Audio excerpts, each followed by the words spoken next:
Comme ça, montant en basse. Putain, il envoie, hein.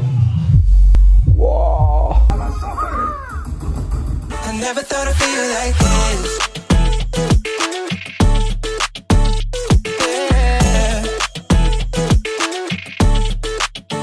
Tu ne serais pas à la recherche d'une barre de son compacte pour ton ordinateur ou ta télévision, avec la possibilité de rajouter un caisson de basse externe pour amplifier l'expérience? Bah, Teufel ont sorti la barre de son qu'il te faut. Donc on va commencer par la barre de son. Alors regarde-moi ça, mon Glaude, voici la boîte d'origine. Guette-moi ça, mon Glaude, tabarnak, le couteau, je vais te planter là-dedans, hop là. Bah. On a une petite boîte d'accessoires, on a la notice d'utilisation, l'alimentation avec le câble, le guide de démarrage sûrement, et la petite télécommande. Pour terminer, nous avons la barre de son. Là, c'est pas le même poids, mon Glaude. Voyons voir ce que nous avons à l'intérieur. Et ben on a le caisson de basse, mon Glaude. Tu t'attendais à quoi? Ça n'a rien à voir avec la barre de son, hein. Proportionnellement, la barre de son, elle est toute petite à côté de ce putain de woofer. Nous avons le câble d'alimentation qui est assorti au subwoofer, et ça c'est pas mal. Et ça, c'est 4 petits pieds antidérapants qui vont se loger dessous le caisson pour éviter que le son se répartisse sur le meuble ou sur le sol. Ah mon Dieu, c'est pas évident d'unboxer ce truc. Magnifique. Waouh. Ce qui est pratique avec ce caisson de basse, c'est qu'il peut se mettre dans n'importe quel sens. Tu peux le mettre comme ça sous ton meuble, ou tu peux le mettre dans ce sens-là, mon Glaude. Alors sur le dessus, on a le logo Teufel en doré. On est sur un caisson de basse en bois tout blanc. Sur le côté, on a une grille acoustique en tissu qui va protéger le woofer. Donc on est sur un caisson de basse qui fait 12 litres,4. Il fait 12 cm de largeur, 42 cm de hauteur, 42 cm de profondeur. Tout ça pour un poids de 7,6 kg. Donc à l'arrière, qu'est-ce que nous avons? Nous avons le bouton Pairing qui va servir à pairer votre caisson de basse à une autre barre de son de la marque Teufel. On a les différents modes qui vont nous dire dans quelle position en fait le caisson de basse est posé, parce qu'on n'a pas un accéléromètre à l'intérieur. Du coup, il va falloir le faire manuellement. Ça va permettre au caisson de savoir dans quelle position il est. On a une petite molette pour régler le volume du woofer et le port d'alimentation. À l'arrière, on a également un évent basse réflexe. C'est la première fois que je vois ça sur un woofer. D'habitude, ils sont ronds, ils sont à l'avant. Les petits pieds, ils sont ici. Un là. Ici, ça va le faire. Bon, là c'est sur la table, ça m'a l'air plus ou moins stable. Je pense que faut pas donner un petit coup dessus parce que ça risque de tomber. La barre de son, alors elle est super légère, mon Glaude. C'est un grain de sable le truc. À l'avant, on a une grille acoustique grise avec le logo de la marque. Sur le dessus, nous avons plusieurs boutons tactiles. D'ailleurs, on a des petites LED aussi à l'avant, hein, pour nous indiquer le niveau sonore. On a 5 patins antidérapants pour éviter que la barre vibre sur le support à laquelle elle est posée. À l'arrière, on a un pas de vis pour pouvoir justement fixer l'enceinte contre le mur. Également, on a un évent basse réflexe, le bouton power, le bouton pour appairer au subwoofer. Nous avons le port HDMI, optical et auxiliaire, le micro USB. Cette barre de son est sortie quand même en 2021, ils auraient pu faire un effort. Et le port d'alimentation.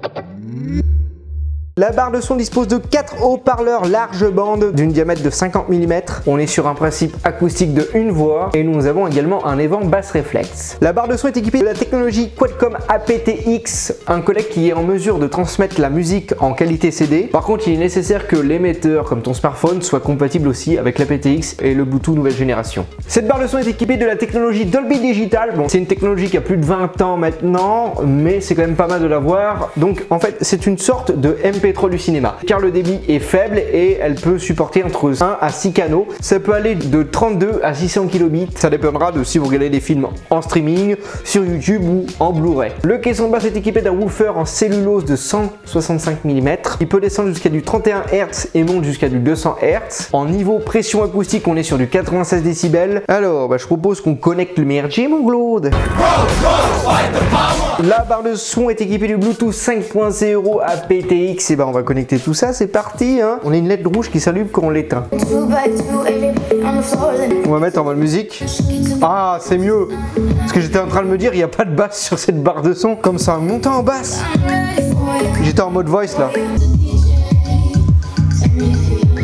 On peut baisser et monter les basses. Je peux monter aussi les aigus. Je peux contrôler la musique avec... Putain, avec la télécommande, c'est grave bien. Je propose qu'on connecte le woofer. Oh, c'est parti! Oh. J'ai été étonné de ce que pouvait sortir en basse toute seule la barre de son. Après, pour moi, c'est jamais assez. J'aime bien avoir mon petit woofer et quand je l'ai lié à la barre de son, Monglode, j'ai été sur le cul. On a des basses Monglode à en faire trembler l'immeuble. Enfin, quand même pas, mais à faire trembler mon studio. Et j'ai essayé de monter un petit peu plus fort les basses. J'étais en mode wow, non, stop, parce que sinon la voisine du dessous, elle va te... J'ai pas monté au-delà des 40% de volume. À 40%, c'était déjà hyper fort. Donc, je pourrais pas vous dire si à haut volume, il y a des distorsions. En termes de musique, c'est plutôt pas mal. Après, on aura mieux sur des enceintes bibliothèques ou sur des enceintes spécifiques à ça. Pour une barre de son, une voix, je trouve que se débrouille pas mal. Alors oui, après, si tu vas chercher vraiment dans les détails au niveau des aigus, il y a quelques manques à ce niveau-là. On a la signature sonore TOEFL. Hein. Donc pour les personnes qui sont pas adeptes des aigus bien prononcés, je pense que cette barre de son sera faite pour vous parce que, on va dire, dans l'ensemble, on a quelque chose d'assez neutre. J'aime bien quand le son il est coloré, un peu comme fait JBL ou Harman Kardon. Tu peux régler le son à ta guise via l'égaliseur sur la télécommande. Tu peux baisser et monter les basses et les aigus. Là où vraiment la barre de son va s'en sortir, c'est vraiment dans les musiques trap, rap, R&B. Avec sa signature sonore, on est vraiment pas mal. Après, pour de la musique classique, c'est un chouille moins bien. En plus, tu as le choix entre 3 modes d'égaliseur prédéfinis, movie, musique et voice. Voice que j'ai utilisé plus particulièrement quand j'écoutais des livres audio. Je vous recommande franchement d'aller l'essayer pour vous rendre compte vraiment de la qualité sonore.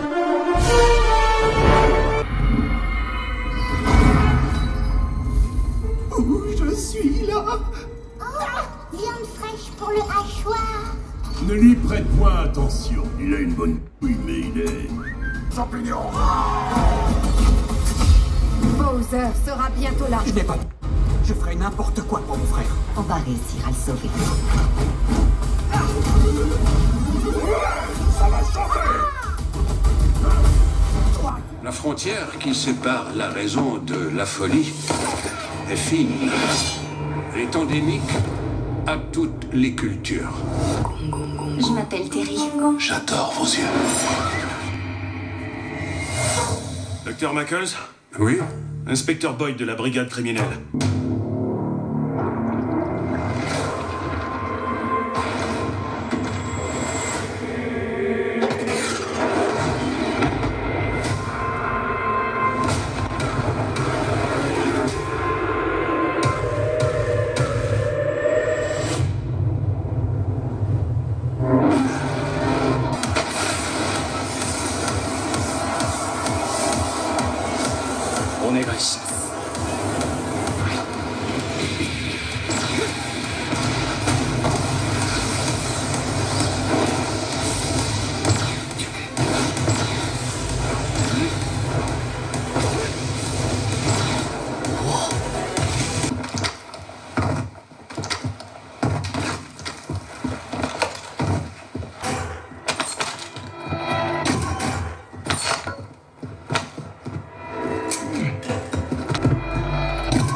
Donc j'ai réglé des films sur mon ordinateur en USB, donc c'est la carte son de la barre de son qui a pris le relais et on est plutôt pas mal honnêtement. On a une bonne immersion si tu vas activer le Dynamore. Dynamore en fait c'est les haut-parleurs sur les côtés qui vont s'activer, qui vont refléter le son sur les côtés pour que ça parvienne jusqu'à tes oreilles. Donc tu as l'impression dans les films d'action il y a des choses qui se passent autour de toi, enfin pas autour mais à côté de toi, du coup t'es plus immergé, un plus large spectre audio, les basses ne prennent pas le dessus sur le reste, tu seras pas obligé de constamment baisser ou monter le volume.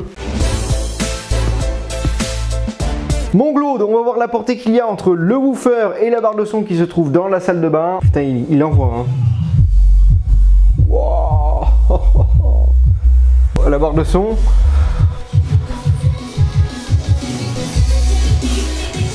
Je suis au minimum, hein.